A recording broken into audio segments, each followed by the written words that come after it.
मंगलमय मंगल करण वीतराग विज्ञान।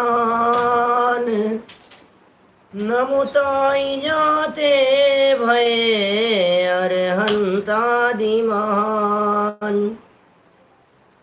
करि मंगल करि हो महा ग्रंथ करन के काज। जाते मिले समाज सब पावे निज पद राज। पावे निज पद राज। इस भव के सब दुखानि के कारण मिथ्या भाव। तिनकी सत्ता नाश करी प्रगटे मोक्ष उपाव। प्रगटे मोक्ष उपाव।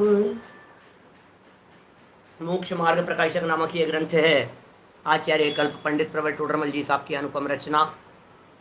और यहाँ इस ग्रंथ को आधार बनाकर हम मिथ्या चारित्र के स्वरूप की चर्चा कर रहे थे। क्या है मिथ्या दर्शन, क्या है मिथ्या ज्ञान और क्या है मिथ्या चारित्र। काफ़ी विस्तार से पंडित जी साहब ने अपने अनुभव के दम पर इन बातों को विस्तार से खोल खोल करके बतलाया। माने मिथ्या दर्शन और मिथ्या ज्ञान, मिथ्या चारित्र का ऐसा निरूपण आपको अन्यत्र नहीं मिलेगा जिस निरूपण में अनुभव की मुख्यता से बात कही गई हो। अनुभव का मतलब आत्मानुभव नहीं है, अनुभव का मतलब फीलिंग है। फील करके बात कही गई हो, देख करके बात कही गई हो, जो डे टू डे लाइफ में, रूटीन लाइफ के अंदर फील की जाती हो, महसूस की जाती हो, वे बातें यहाँ टोडरमल जी साहब ने बहुत गहराई से प्ररूपित की है। चौथे अधिकार में जहाँ मिथ्या चारित्र की चर्चा चल रही थी वहाँ इष्ट अनिष्ट कल्पना का विधान बतलाया। फिर राग द्वेष के विधान और विस्तार की चर्चा हुई और काफ़ी विस्तार से, अपेक्षित विस्तार से राग द्वेष की चर्चा हम कर चुके हैं कि आखिर ये राग द्वेष बढ़ते कैसे। ये राग द्वेष किस तरह से वृद्धि को प्राप्त होते हैं डे टू डे लाइफ में। यहाँ से वहाँ, वहाँ से वहाँ, वहाँ से वहाँ, धीरे धीरे धीरे धीरे धीरे धीरे करके ये राग द्वेष पनपते चले जाते हैं। ऐसा कहते हैं ना, जैसे मकड़ी पहले 2 पाँव का है, फिर 4 पाँव का हुआ, फिर 8 पाँव का हो गया। नहीं है ऐसा, 2 पाँव वाला है ये खुद। फिर उसके बाद में शादी हुई तो 2 अपने और 2 पत्नी के 4 पाँव हो गए, 4 पाँव वाला हुआ। और फिर 2 बच्चे हो गए तो 8 पाँव वाला हो गया। तो 8 पाँव वाली मकड़ी के समान खुद के जाल में खुद ही फंसता चला जाता है। ये सब राग द्वेष का विधान और विस्तार था।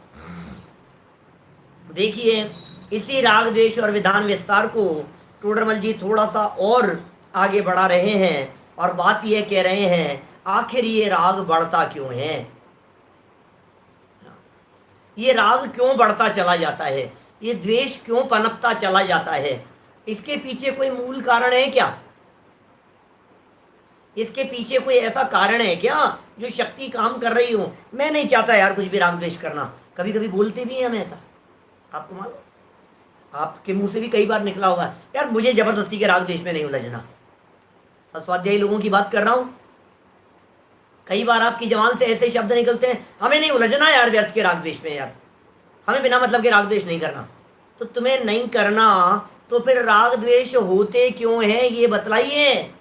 क्या ये राग द्वेष पनपते क्यों हैं, ये वृद्धि को क्यों प्राप्त हो रहे हैं? कि कोई पावर ऐसी है जो पावर ऊपर से काम करती हुई नजर आ रही है। उस पावर का नाम है मिथ्या दर्शन की पावर, उस पावर का नाम है मोह की महिमा। ये मोह ऊपर से बैठा हुआ है। क्या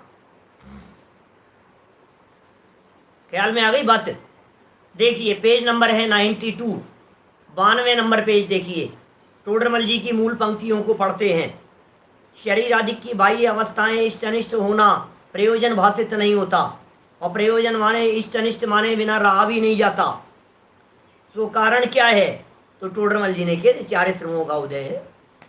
बोलो, कल पढ़ दिया था अपन ने अंतिम चरणों में ये वाक्य, ये पैराग्राफ पढ़ दिया था कल अपन ने अंत में। चारित्र मोह का उदय है, उससे राग द्वेष होते हुए देखे जाते हैं। और वे भाव किसी के आश्रय के बिना नहीं होते। ये सब कर लीजिए, थोड़ी बहुत तो चर्चा अपन ने, मतलब ऐसा नहीं है कि किसी के आश्रय के बिना हो जाए, हवा में ही हो जाए। राग होगा किसी के अवलंबन से होगा, द्वेष होगा किसी के अवलंबन से होगा। हंसी आ रही है आपको और आपने कहा हंसी क्यों आ रही है, कि नहीं नहीं वैसे ही आ गई हंसी। नहीं, कोई तो बात होगी। नहीं नहीं साहब कोई बात नहीं है, कोई बात नहीं है साहब, वैसे ही हंसी आ गई। अरे वैसे नहीं आती है, हंसी के पीछे भी कोई ना कोई चाहिए कारण। क्या बाहर में कोई निमित्त बनेगा, कोई प्रसंग बनेगा, कोई परिस्थिति बनेगी, तब जाकर के हास्य रूप, भय रूप, शोक रूप परिणमन होता हुआ दिखाई देता है। कोई भी विकार हो दुनिया में, वो विकार पर के अवलंबन के बिना नहीं हो सकता। दुनिया का कोई भी विकार हो पर के अवलंबन के बिना नहीं हो सकता। माने विकार होने में नियम से पर का अवलंबन चाहिए। परावलंबी बुद्धि विकारी है। जिस बुद्धि ने पर का आश्रय लिया वो बुद्धि विकारी है। जिस बुद्धि ने अपने स्वभाव का अवलंबन छोड़ करके पर की तरफ दौड़ रही है, उस बुद्धि को खोटी बुद्धि कहते हैं, उसे मिथ्या बुद्धि कहते हैं, उस प्रवृत्ति को मिथ्या चारित्र कहते हैं। और पर में बुद्धि के जाने से सुखी हो जाऊंगा, इस मान्यता को मिथ्या दर्शन कहते हैं। तीन बातें हैं, एक श्रद्धा के लेवल पर गलती है, दूसरी ज्ञान के लेवल पर है, और तीसरी चारित्र के लेवल पर है। श्रद्धा के लेवल पर जो गलती है वो मान्यता का दोष है, ज्ञान के लेवल पर जो गलती है वो समझने में है, और चारित्र के लेवल पर जो गलती है वो प्रवर्तन में है। प्रवर्तन माने जड़ का प्रवर्तन नहीं लगाना। प्रवर्तन का अर्थ जड़ का प्रवर्तन नहीं है, आत्मा का परिणमन है, आत्मा का विकार परिणमन है, विभाव भाव रूप परिणमन है। ख्याल में आ रही है बात?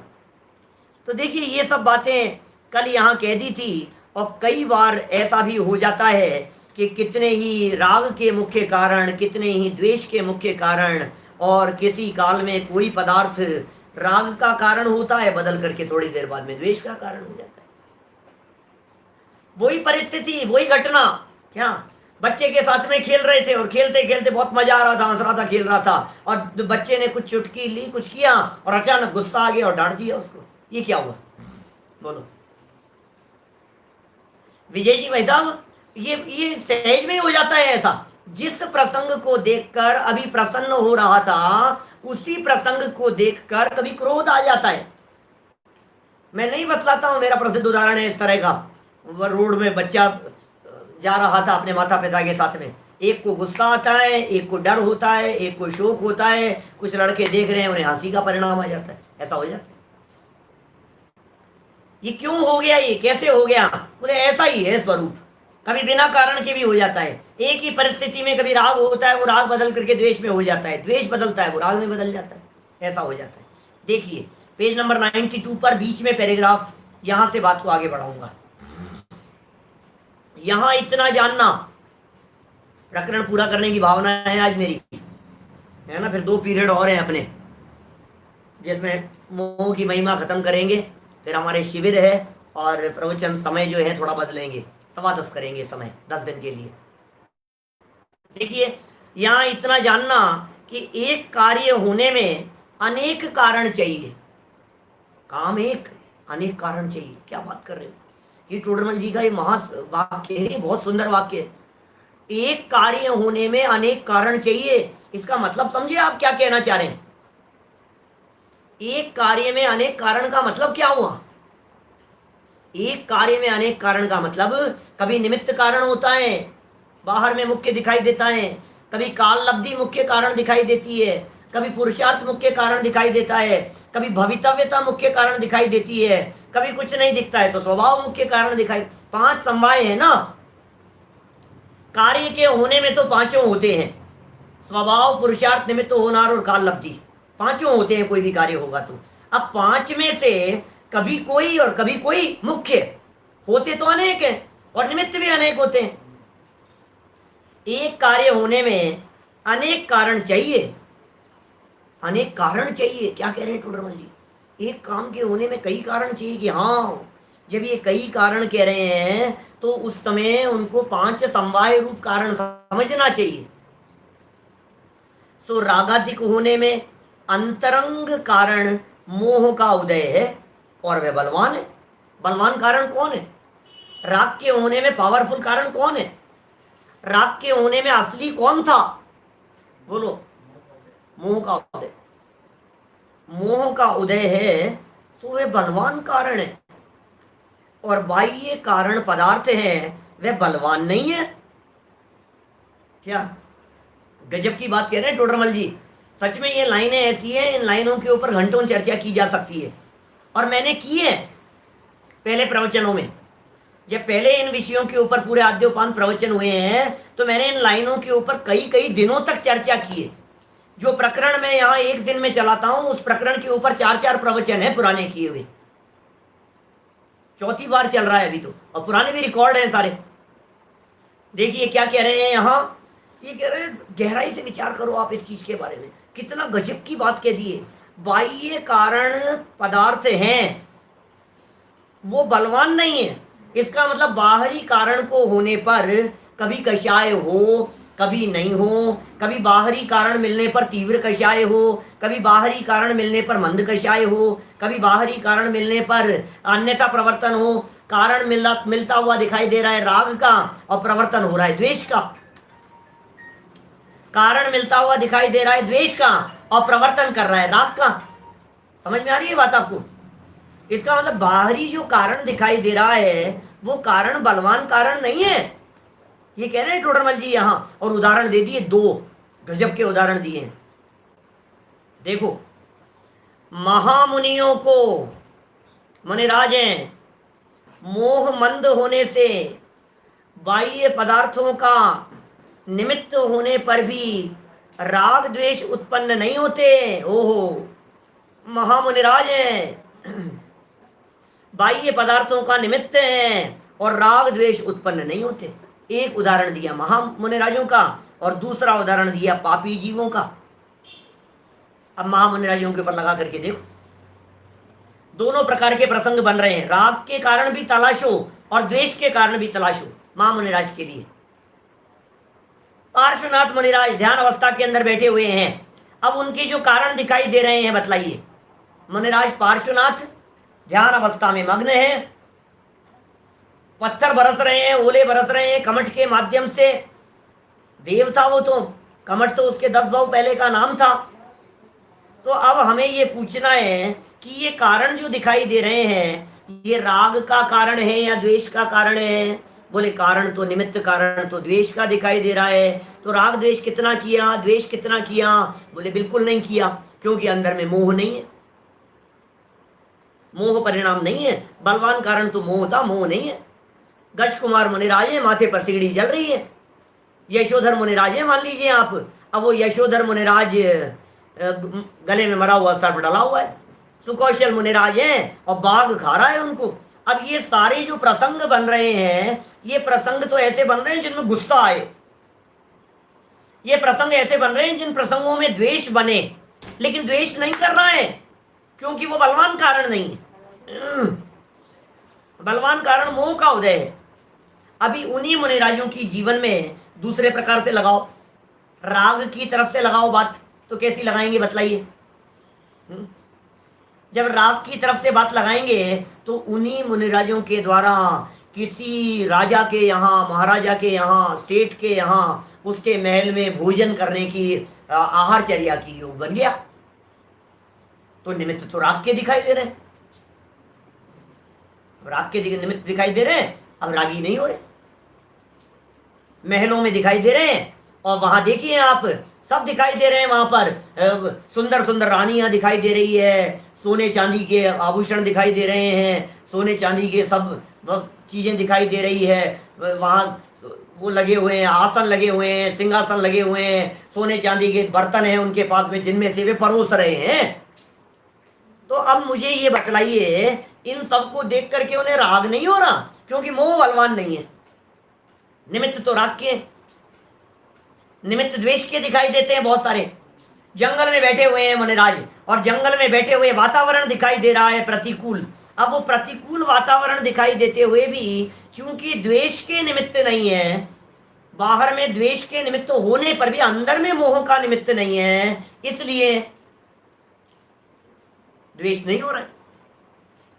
बाहर में वातावरण कैसा भी हो और उस वातावरण के होने पर अनुकूल वातावरण दिखाई दे रहा है, प्रिय वातावरण दिखाई दे रहा है, लेकिन उस अनुकूल और प्रिय वातावरण के होने पर भी अंदर में मोह नहीं है, तो वो वातावरण उन्हें आकर्षित करने में, विकारी करने में समर्थ नहीं होता। देखो सीधी सी बात है भाई साहब, हार्दिक भैया सुनना, क्या बात है? बात ऐसी है, जिनका स्वास्थ्य कमजोर होता है ना, जिनकी इम्यूनिटी पावर कमजोर होती है, ये सारी परिस्थितियां उनके ऊपर असर करती है। मुनिराज के अंदर में मोह मंद है, और मोह के मंद होने के कारण उनकी आंतरिक जो पावर है, सुनील जी भाई साहब, जैसे इम्यूनिटी पावर कहेंगे अंदर की, अंतर की, वो अंतर की इम्यूनिटी पावर इतनी बढ़ गई है महामुनिराजों के कि बाहरी वातावरण और बाहरी परिस्थितियां वे उन्हें प्रभावित करने में समर्थ नहीं हो रही। ऐसी पावर अंदर की बढ़ी हुई है। अब जिनकी पावर नहीं बढ़ी हुई है उनका क्या होगा, उसके लिए दूसरा उदाहरण दे दिया। नीचे देखो आप, चौथी लाइन है इस पैराग्राफ की, देखिए क्या कह रहे हैं।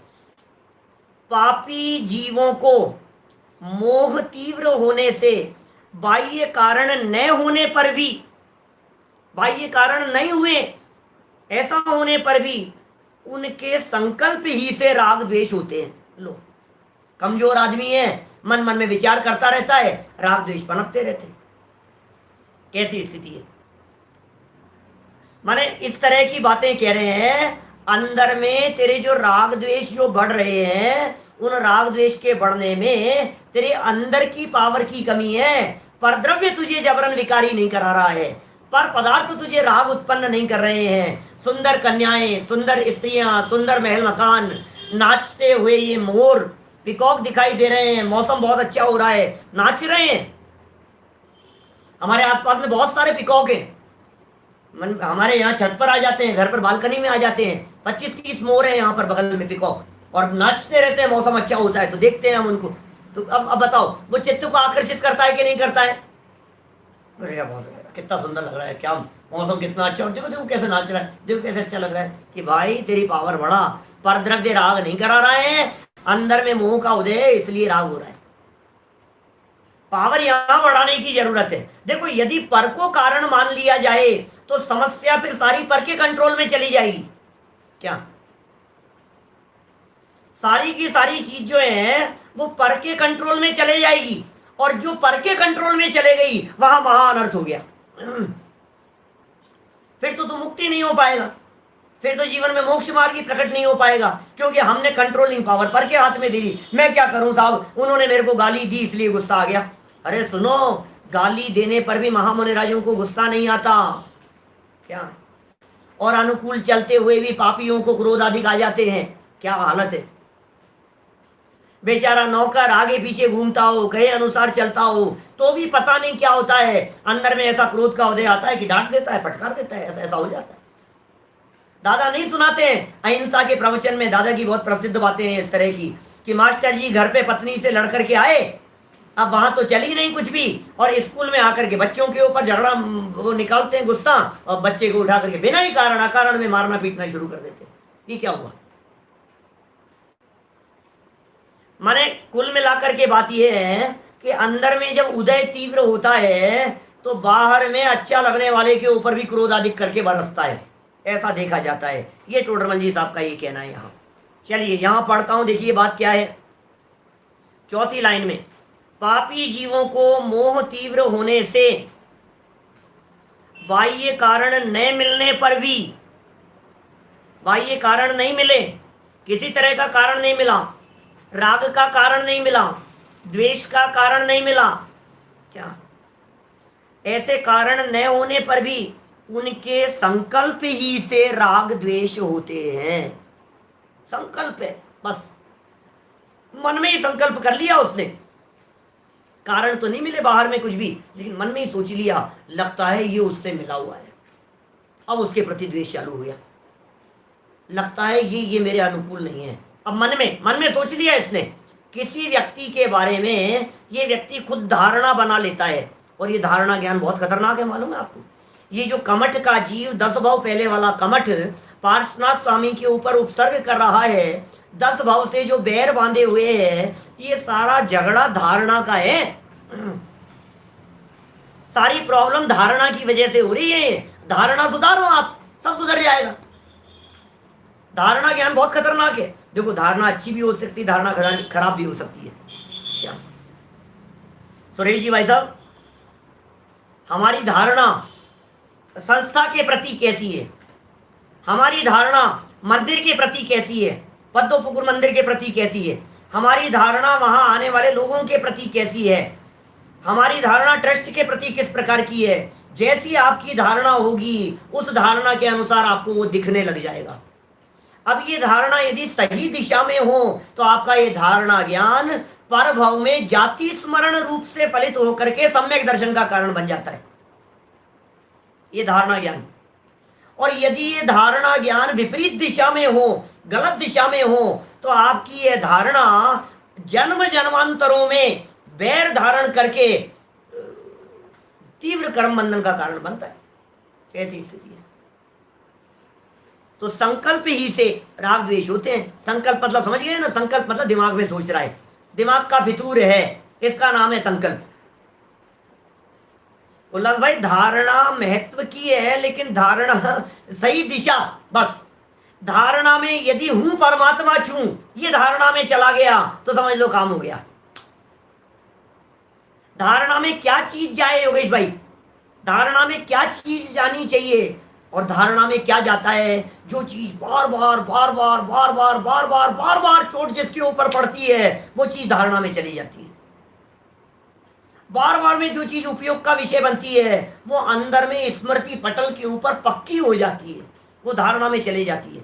मैं आपसे पूछता हूं, आपको 7 तत्व के नाम क्यों याद हैं? आपको 6 द्रव्य के नाम क्यों याद है? आप इस बात को क्यों नहीं भूल जाते हो कि एक द्रव्य दूसरे द्रव्य का कर्ता याद है? आपको क्यों याद है? बार बार में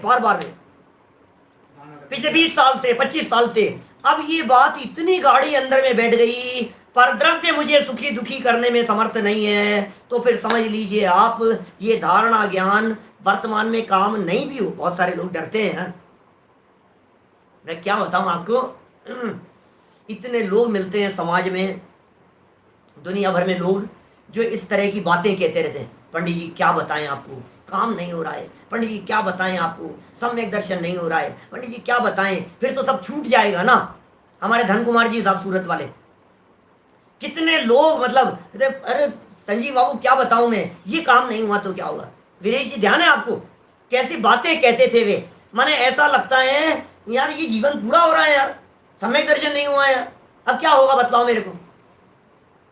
अब मैं लाइफ मेरी पूरी हो जाएगी, अब कैसे काम होगा आगे, और अगले जन्म में तो फिर कुछ ऐसे तो जाता नहीं है, ये ज्ञान तो साथ में जाएगा नहीं। मैंने जितना काम किया है, जितना पढ़ा लिखा है, जितना साहित्य साधना की है, ये सब साथ में तो जाएगा नहीं। वहां थोड़ी ना 7 तत्व के नाम याद रहेंगे अगले भाव में। चिंता मत करो, चिंता मत करो, चिंता मत करो, डरने की जरूरत नहीं है। मैंने उनको भी कई बात आप लोगों से भी कहता हूं। मुझे मालूम है हमारे बीच में से बहुत सारे आत्मार्थी ऐसे होंगे जिनकी उम्र 70 से ऊपर होगी, 75 से ऊपर होगी। आपको ऐसा फील होता होगा अंदर से, यार यदि नहीं हुआ तो क्या होगा, नहीं हुआ तो क्या होगा। चिंता मत करो, डरने की जरूरत नहीं है। ये जैन दर्शन डराने के लिए नहीं है, ये जैन दर्शन तो डर निकाल देने के लिए। रंच मात्र भी डरने की जरूरत नहीं है। सचिन जी ऐसा ही सोचते थे, इस डर को निकाल दो, बिल्कुल निकाल दीजिए इस डर को। क्यों निकल जाएगा? क्योंकि धारणा में वो चीज चले गई। अरे ये वर्तमान का ज्ञान ये अगले भाव में जाकर के कारण बन जाएगा। चिंता मत करो, तुम मजा आएगा। ये है स्थिति। चलिए कोई बात नहीं। हाँ सैनी पंचेंद्री, अभी आप में उलझा फंसा रहेगा तो फिर कहा धारणा का भी क्या कर लेगा। सैनी पंचेंद्री होगा तो वो धारणा काम आएगी, सैनी पंचेंद्री होगा तो जाति स्मरण काम आएगा, संस्कार आगे काम आएंगे, बिल्कुल काम आएंगे। डरने की जरूरत नहीं, आते हैं, काम आते हैं संस्कार। सुनो, लेकिन तत्व ज्ञान के अभ्यास से अनादिकाल के मिथ्यात्व के संस्कारों पर चोट पड़ सकती है। इसलिए प्राग भाव जो कहा है, प्रध्वंसा भाव जो कहा है, वो प्रकरण अपनी जगह पर समझने योग्य हैं, और संस्कार आगे काम आते हैं, ये प्रकरण अपनी जगह पर समझने योग्य है।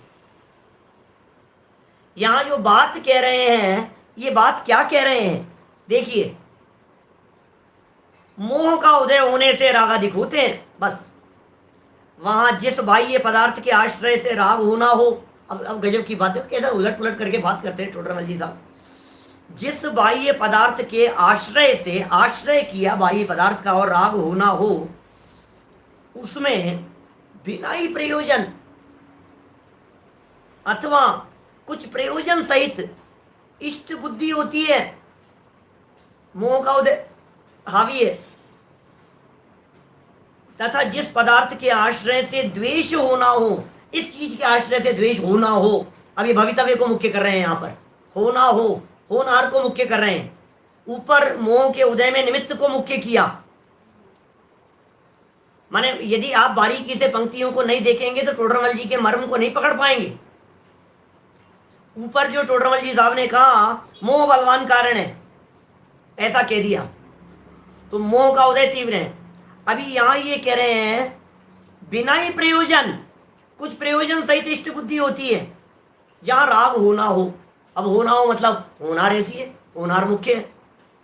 तथा जिस पदार्थ के आश्रय से द्वेष होना हो, उसमें बिना ही प्रयोजन अथवा कुछ प्रयोजन सहित अनिष्ट बुद्धि होती है। इसलिए मोह के उदय से पदार्थ को इष्ट अनिष्ट माने बिना रहा नहीं जाता। मोह का उदय, होनार भी मुख्य है और मोह का उदय तो बलवान कारण साथ में चल ही रहा है। अभी दो हेतु कह दिए यहां।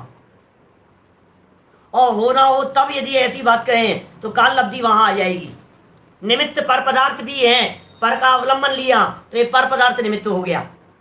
समझ में आ रही है?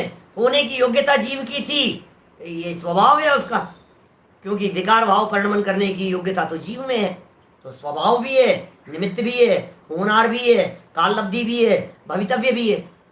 निमित्त की मुख्यता से, क्योंकि यहाँ तो प्रकरण चारित्र मोह का चल रहा है ना, यहाँ तो चारित्र का दोष बतला रहे हैं, यहाँ तो मिथ्या चारित्र का प्रकरण चल रहा है, इसलिए मोह को हावी करना है यहाँ। इसलिए मोह के उदय से पदार्थों को इष्ट अनिष्ट माने बिना रहा नहीं जाता। इस प्रकार पदार्थों में इष्ट अनिष्ट बुद्धि होने पर जो राग द्वेष रूप परिणमन होता है उसका नाम मिथ्या चारित्र जानना। पॉइंट टू बी नोटेड, एक महत्वपूर्ण बात कह रहे हैं नवीन भाई। क्या कह रहे हैं ध्यान देना। ये कह रहे हैं इष्ट अनिष्ट बुद्धि होने पर, क्या लुवाड़िया जी साहब, सिद्धार्थ जी कैसी बात कह रहे हैं? देखो यहां इष्ट अनिष्ट बुद्धि होने पर जो राग द्वेष रूप परिणमन होता है उसका नाम मिथ्या चारित्र जानना। इसका मतलब राग द्वेष रूप परिवर्तन का नाम, परिणमन का नाम मिथ्या चारित्र नहीं है। क्या कंडीशन लगा दी है भाई साहब? ध्यान देना, आपको ध्यान होगा, पहले मैंने इस तरह का प्रकरण उठाया है आपके बीच में। इष्ट अनिष्टपन की बुद्धि और राग द्वेष, इन दोनों में फर्क क्या है? किंचित फर्क है थोड़ा सा। इष्ट अनिष्ट बुद्धि शब्द का जो प्रयोग होता है, ये इष्ट अनिष्ट बुद्धि ये मिथ्यात्व सहित होती है, और राग द्वेष जो होता है ये राग द्वेष चारित्र के उदय से होता है, चारित्र मोह के उदय से। अब जो राग द्वेष है, यदि उस राग द्वेष के साथ में इष्ट अनिष्टपना जुड़ा हुआ है तो वो राग द्वेष मिथ्या चारित्र कहलाएगा, और उस राग द्वेष के साथ में इष्ट अनिष्टपना नहीं है तो फिर वो चारित्र मोह की कमजोरी से ज्ञानी के होने वाला राग द्वेष कहलाएगा। बात समझ रहे हैं? बात थोड़ी सी गंभीर आई है जैन साहब। जैन साहब बारीक बात कह रहा हूं। इष्ट अनिष्ट बुद्धि और राग द्वेष, इष्ट अनिष्ट बुद्धि और राग द्वेष, बोले साथ साथ में होते हैं इष्ट अनिष्ट बुद्धि राग द्वेष? नहीं नहीं नहीं, थोड़ा समझो क्या है। इष्ट अनिष्ट के साथ में यदि राग द्वेष है तब तो है मिथ्या चारित्र। इष्ट अनिष्ट भी मिथ्या चारित्र है और राग द्वेष भी मिथ्या चारित्र है, बराबर। अब इष्ट अनिष्टपना नहीं है, इष्ट अनिष्टपना नहीं है और राग द्वेष है, जैसे सम्यक दृष्टि, सीता के प्रति राग था या नहीं रामचंद्र जी को? काहे को 6 महीने तक युद्ध कर रहे थे वो, सीता के प्रति राग नहीं होता तो? राग था ना, रावण को भी राग था ना। यदि राग द्वेष तो ज्ञानी के भी हो रहे हैं ना, पांडवों के भी हो रहे हैं। भरत बाहुबली तो क्षायिक सम्यक दृष्टि जीव थे ना दोनों। भरत जी और बाहुबली जी दोनों क्षायिक सम्यक दृष्टि जीव थे, अब भी लड़ रहे हैं वो, तो राग द्वेष नहीं हो रहा है उनके। तो ये जो राग द्वेष दिखाई दे रहा है इसको मिथ्या चारित्र नहीं कहेंगे। इसको मिथ्या चारित्र क्यों नहीं कहेंगे? क्योंकि दर्शन मोह नहीं है, क्योंकि इष्ट अनिष्टपन की कल्पना नहीं है। इसलिए ऐसा कह सकता हूं, देखो आप मोटा मोटा समझने की चेष्टा करो, दिमाग में बैठा लो ना, कुल मिलाकर के इतना ही करना है डॉक्टर साहब। क्या करना है? जो मिथ्या चारित्र की जो बात है वो इष्ट अनिष्ट पूर्वक है। इष्ट अनिष्ट जो है ये भारी शब्द हैं और राग द्वेष जो है ये हल्के शब्द हैं। टोडरमल जी ने जहां जहां आगे चल करके भी यहाँ जो चर्चाएं की है, राग द्वेष को मिथ्या चारित्र कह दिया, तो समझना मिथ्यात्व सहित राग द्वेष की बात है, अनंतानुबंधी सहित राग द्वेष की बात है। क्या समझ में आ रही है बात? जहां इष्ट अनिष्टपना नहीं है वहां मिथ्यात्व और अनंतानुबंधी वाला राग द्वेष नहीं है। ऐसा ये बहुत गहरी बात है, समझने योग्य बात है। कोई ज्यादा उदाहरण सिर्फ वाक्य ही याद करना है और कुछ नहीं करना है, इसके अंदर दिमाग नहीं लगाना है। जैसे शब्द होते हैं ना बहुत सारे, घबराहट, डर, भय, तो ऐसे जब शब्दों के अंदर भी हल्के भारी शब्द होते हैं ना, ऐसे ही इष्ट अनिष्टपन की कल्पना, इष्ट अनिष्ट मान रहा है, बोले ये भारी शब्द है। और राग द्वेष है थोड़ा हल्का शब्द है। कभी इष्ट अनिष्ट का प्रयोग राग द्वेष के अर्थ में, कभी राग द्वेष शब्द का प्रयोग इष्ट अनिष्ट के अर्थ में भी कर देंगे, लेकिन माइंड थोड़ा सा ये सेट रखना जो टोडरमल जी की इस लाइन में स्पष्ट झलक रहा है। देखिए 92 पेज पर नीचे से तीसरा पैराग्राफ, फास्ट पढ़ता हूं थोड़ा सा। इस प्रकार पदार्थों में इष्ट अनिष्ट बुद्धि होने पर, ये इष्ट अनिष्ट बुद्धि होने पर ये मिथ्यात्व का जोर है। जो राग द्वेष रूप परिणमन होता है उसका नाम मिथ्या चारित्र जानना। क्यों दिया टोडरमल जी ने इष्ट अनिष्ट होने पर? सीधा लिखते ना, पदार्थों में जो राग द्वेष रूप परिणमन होता है उसका नाम मिथ्या चारित्र नहीं, क्योंकि चौथे गुणस्थान वाले के भी होगा, पांचवें गुणस्थान वाले के भी होगा, छठे सातवें गुणस्थान वाले के भी होगा, मुनि भूमिका में आगे श्रेणी चढ़ने वालों के भी राग द्वेष होंगे। ख्याल में आ रही है बात? क्योंकि राग तो उनके भी है, लेकिन टोडरमल जी के ये जो शब्द हैं, क्या टोडरमल जी के जो ये शब्द हैं, इन शब्दों की गहराई कितनी है उसका यदि भाव वासन नहीं हो तो आपको मजा नहीं आएगा, पढ़ करके निकल जाओगे आप फास्ट, आपको वो बात ख्याल में नहीं आएगी क्या कहना चाह रहे हैं पंडित जी। जोर किस पर देना चाह रहे हैं? यहाँ राग द्वेष पर जोर नहीं है चारित्र, मिथ्या चारित्र के प्रकरण में। प्रकरण बतलाया है राग द्वेष का विधान विस्तार, हेडिंग ये दिया है, लेकिन जोर राग द्वेष पर नहीं है। समझ में आ रही है? हेडिंग दिया है राग द्वेष का विधान विस्तार, लेकिन टोडरमल जी के दिमाग में बिल्कुल सेट है ये बात कि ये जिस राग द्वेष विधान विस्तार की चर्चा कर रहे हैं, ये मिथ्यात्व सहित राग की चर्चा कर रहे हैं, ये इष्ट अनिष्ट बुद्धि होने पर, और इष्ट अनिष्ट बुद्धि नहीं होने पर राग द्वेष परिणमन को मिथ्या चारित्र नहीं कहते। ये बात इस लाइन के माध्यम से निकलती है। रीड बिटवीन द लाइन्स, पढ़ो इनके बीच में छिपे हुए रहस्य को। आगे देखो, तथा इन राग द्वेषों के विशेष क्रोध मान माया लोभ, अब राग द्वेष के विशेष की चर्चा कर रहे हैं। विशेष समझ गए आप? विशेष मतलब राग द्वेष का विस्तार। राग द्वेष का विस्तार करो थोड़ा सा। कैसा विस्तार करेंगे राग द्वेष का? कि सुनो, राग रूप है 13 कषाएं और द्वेष रूप है 12 कषाएं, टोटल 25 कषाएं होती है। अब जो कषाएं राग रूप है 13 कषाएं, वो राग का विस्तार है। जो कषाएं 12 कषाएं द्वेष रूप है वो द्वेष का विस्तार है। नीचे कह दिया नाम इनके विशेष, क्रोध मान माया लोभ, हास्य रति अरति शोक भय जुगुप्सा, स्त्री वेद पुरुष वेद नपुंसक वेद रूप कषाय भाव है।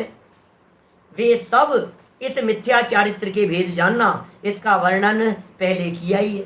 ये सब मिथ्या। अब देखो, अब हास्य को भी मिथ्या चारित्र कह दिया, बोले इष्ट अनिष्ट पूर्वक होगा तो हास्य, नहीं तो छठे सातवें गुणस्थानवर्ती मुनिराजों के भी हास्य है। क्या हास्य कर्म प्रकृति का उदय है उनके। लेकिन यहाँ ये क्या कह रहे हैं, शब्दों के तो अर्थ जानते ही होंगे आप लोग सब, इसलिए मैं विस्तार नहीं देना चाह रहा हूं। क्रोध जानते हैं, मान माया लोभ जानते हैं, बंटवारा भी जानते ही होंगे आप लोग, नहीं तो कर दूं। 4 प्रकार का क्रोध और 4 प्रकार का मान, 8 हो गए। फिर इसके बाद में अरति, शोक, भय और जुगुप्सा। अरति, शोक, भय, जुगुप्सा, ये 12 प्रकार तो हैं द्वेष के। और 4 प्रकार का मायाचार और 4 प्रकार का लोभ, 8 हो गए। अनंतानुबंधी या प्रत्याख्यानावरण प्रत्याख्यान संयोजन की बात कर रहा हूं। 4 प्रकार का मायाचार, 4 प्रकार का लोभ, 8 हो गए।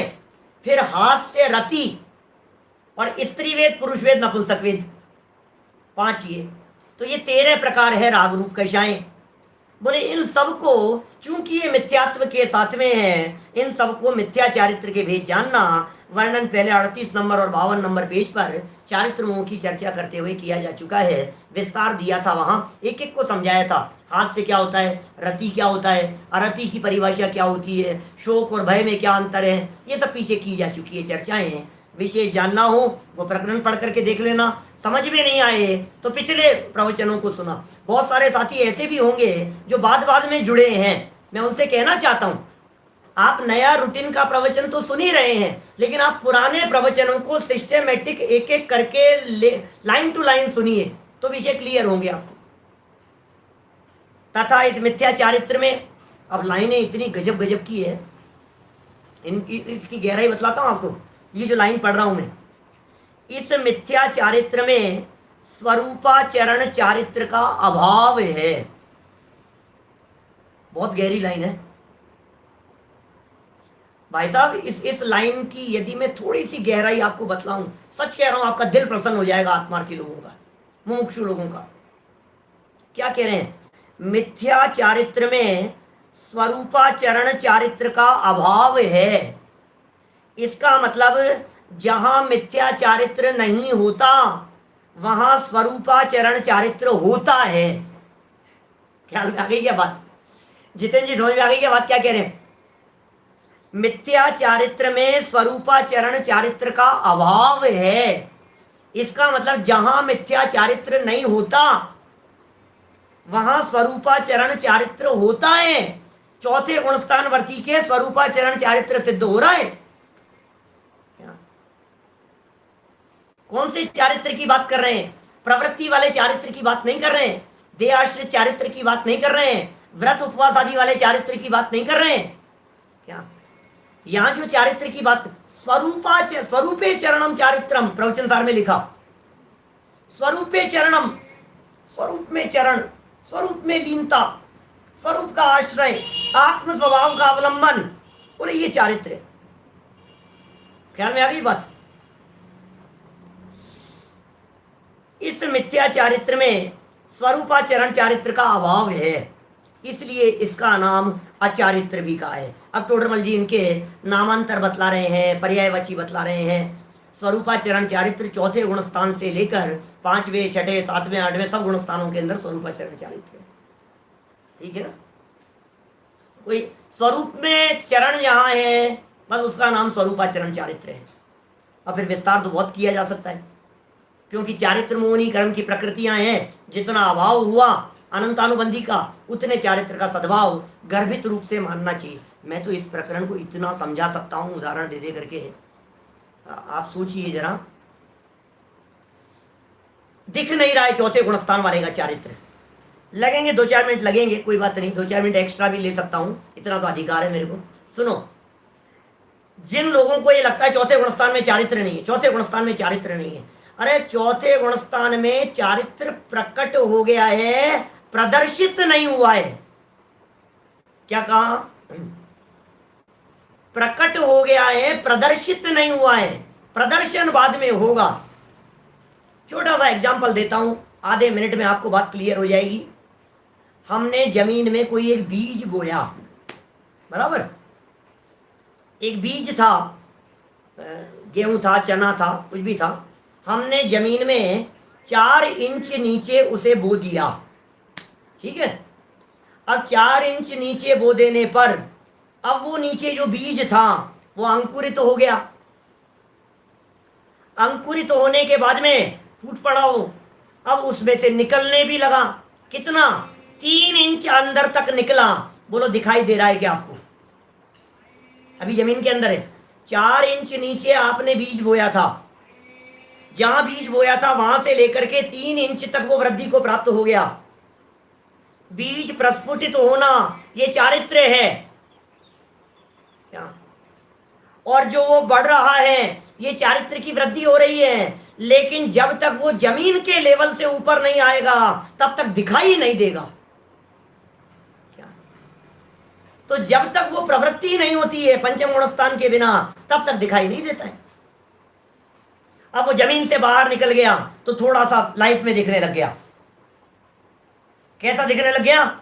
जमीन से बाहर निकला ना वो, तो फिर देखने लग गया, अरे व्रत ले लिए इन्होंने तो, अरे ये तो अणुव्रती हो गए, अरे ये तो प्रतिमाधारी हो गए। फिर और ज्यादा बढ़ गया तो फिर और सबको ही दिखने लग गया, दूर से ही दिखने लग गया, अरे ये तो देखो प्रतिमाधारी, ये तो इलक शुल्लक बन गए, अरे ये तो महामुनिराज। अब तो चारित्र सर चढ़ करके बोलता है, पूरा पेड़ ही खड़ा हो गया, अब तो चारित्र का वृक्ष खड़ा हो गया। लेकिन भाई साहब वहां वृद्धि हुई कि नहीं हुई? जमीन में आप ये नहीं कह सकते हो कि वो वृद्धि नहीं हुई है, क्योंकि अभी वो 6 इंच नीचे बीज डला है मान लीजिए, तो 6 इंच में 5 इंच आने तक आपको दिखाई नहीं देगा। इस तरह चौथे गुणस्थान वर्ती का जो चारित्र है वो दिखाई नहीं देता बाहर में। बाहर में दिखाई नहीं देना अलग मैटर है, और होना नहीं ये बात अलग है। तो आप ऐसा कैसे कह सकते हो कि है नहीं? देखो बढ़ते हैं अपन थोड़ा आगे। तथा यहां वे परिणाम मिटते नहीं है, मिथ्या चारित्र है ना, ये मिटते नहीं है, अथवा विरक्त नहीं है, इसलिए इसी का नाम असंयम कहा जाता है। वो जो परिणाम थे ना, राग द्वेष के परिणाम, विकारी परिणाम, क्रोधादिक के परिणाम, हास्यादिक के परिणाम है, ये मिटते नहीं है अथवा विरक्त नहीं है, इसलिए इसका नाम असंयम है। अब असंयम कहें या अविरति कहें, संयम नहीं है उसका नाम है असंयम, व्रत नहीं है इसका नाम है अविरत, एक ही बात है। क्योंकि 5 इंद्रियां और मन के विषयों में, अब ये अविरति को समझा रहे हैं महावीर जी, वैसा देवीलाल जी साहब क्या कह रहे हैं देखो आप। क्योंकि 5 इंद्रियों और मन के विषयों में ये 6 प्रकार हो गए, और पंच स्थावर और त्रस की हिंसा में स्वच्छंद पनाओ, इंद्रियों और मन की यद्वा तद्वा प्रवृत्ति हो रही है, और 5 स्थावर जीवों और त्रस जीवों की हिंसा में स्वच्छंद पना हो रहा है, तथा उनके त्याग रूप भाव नहीं हो, वही 12 प्रकार का असंयम या अविरति है। ये अविरति और असंयम के 12 प्रकार हुए। 12 प्रकार की होती है ना अविरति, 12 प्रकार का होता है असंयम। कौन से 12 प्रकार? 5 इंद्रियों में के विषयों में प्रवृत्ति और मन की चंचलता, ये 6 हो गए, ठीक है। 5 स्थावर जीवों की हिंसा में प्रवृत्ति और एक त्रस काय के जीवों की हिंसा में प्रवृत्ति, 6 ये हो गए। तो इंद्रियों और मन 6 इधर, और 5 स्थावर और एक त्रस 6 इधर। तो इस तरह से 12 प्रकार की अविरति जानना। अविरति के 12 भेद है। जब अविरति के 12 हैं तो व्रत के कितने होंगे? व्रत भी 12 होंगे। अविरति का उल्टा व्रत हो जाएंगे। कषाय भाव होने पर ऐसे कार्य होते हैं, इसलिए मिथ्या। कषाय भाव होने पर ऐसे कार्य होते हैं। कैसे कार्य होते हैं?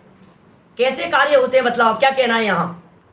कषाय भाव होने पर विषयों में प्रवृत्ति होती है, कषाय भाव होने पर मन की चंचलता तीव्र होती हुई दिखाई देती है, कषाय भाव होने पर स्थावर जीवों की हिंसा में प्रवृत्ति होती है, कषाय भाव होने पर कीड़े मकोड़ों को मारने का भाव होता हुआ दिखाई देता है। ये सब ऐसे कार्य होते हैं कषाय भाव होने पर। कषाय भाव होने पर ऐसे कार्य होते हैं, इसलिए मिथ्या चारित्र का नाम असंयम या अविरति जानना, तथा इसी का नाम अव्रत जानना। अविरति भी है, अव्रत भी है, क्योंकि अब अव्रत को खोल रहे हैं। देखो अव्रत को दूसरे प्रकार से लो तो क्या कहते हैं? हिंसा, अनृत माने होता है झूठ, अस्तेय माने होता है चोरी, अब्रह्म का अर्थ है कुशील, और परिग्रह। इन पाप कार्यों में प्रवृत्ति का नाम अव्रत है। ये पाप कार्यों में प्रवृत्ति, व्रत नहीं है ये। हिंसा, झूठ, चोरी, कुशील, परिग्रह, इन 5 से विरक्त होगा तो व्रत है, और इन 5 से विरक्त नहीं हुआ तो अव्रत है। इनका मूल कारण प्रमत्त योग कहा है। आपको मालूम है, प्रमत्त योगात प्राण व्यप्रोपणम हिंसा। क्या अपन वो पढ़ रहे थे, अप्रादुर्भाव खलु रागादि नाम भवत्ते हिंसेति तेषामेव उत्पत्ति हिंसेति जिनामस्य संक्षेपे आत्म परिणाम हिंसन हेतुत्वात् सर्वमेव हिंसे तत् अनृत वचनादि केवल मुदार्थम शिष्य बोधाय। ये तो पढ़े ना अपन ने। अब तत्वार सूत्र में सूत्र है, क्या सूत्र है तत्वार सूत्र का? सूत्रकार ये कह रहे हैं, प्रमत्त योगात प्राण व्यप्रोपणम हिंसा।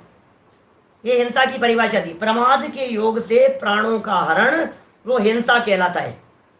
फिर असद विधानम अनृतम, वो झूठ है। तो पता है सरवार सिद्धिकार ने क्या कहा?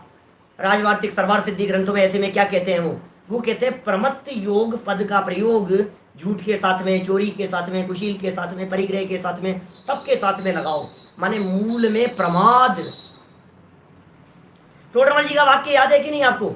हिंसा में प्रमाद परिणति मूल है और विषय सेवन में अभिलाषा मूल है। बोलो ये वाक्य याद आता है कि नहीं आपको टोडरमल जी का? हिंसा में प्रमाद परिणति मूल है और विषय सेवन में अभिलाषा मूल है। तो प्रमाद को मूल कह दिया। अब प्रमत्त योग है, आगे देखो। प्रमत्त माने होता है प्रमाद, प्रमत्त माने होता है स्वरूप में असावधानी। प्रमत्त योग है वह कषायमय है, इसलिए मिथ्या चारित्र का नाम अव्रत भी कहा जाता है। मिथ्या चारित्र कोई अव्रत भी कह देते हैं, ऐसे मिथ्या चारित्र का स्वरूप कहा। इस तरह टोडरमल जी ने मानो चौथा अध्याय यहाँ संपन्न करने की भावना भाली थी। मिथ्या चारित्र का प्रकरण संपन्न हो गया। अब फिर आगे चल करके बीच में एक आध पैराग्राफ में थोड़ी मार्मिक बात कह करके मोह की महिमा के संदर्भ में कुछ विशेष बातें कही है, जिनकी चर्चा हम कल और परसों 2 दिन में पूरी करते हुए इस चौथे अध्याय को पूरा करेंगे। और उसके पश्चात विशेष सूचना है, ध्यान दीजिए। 19 तारीख से हमारे यहाँ स्मारक ट्रस्ट में एक 10 दिवसीय शिविर का आयोजन हो रहा है। आप सभी को शिविर के लिए भावभीना आमंत्रण है। और उस शिविर के प्रसंग पर हमारी ये जो कक्षा है ये बंद नहीं होगी, विषय भी नहीं बदलेगा, चौथा अध्याय पूरा हो जाने, लेकिन समय बदलेगा 10 दिन के लिए। विशेष ध्यान देना है आपको। 10 दिन के लिए विशेष रूप से समय 10:15 बजे का कर दिया गया है। 10:15 बजे का समय रहेगा। कितने तारीख से? 19 तारीख से लेकर 28 तारीख तक 10:15 बजे सुबह है ये व्याख्यान शुरू होगा।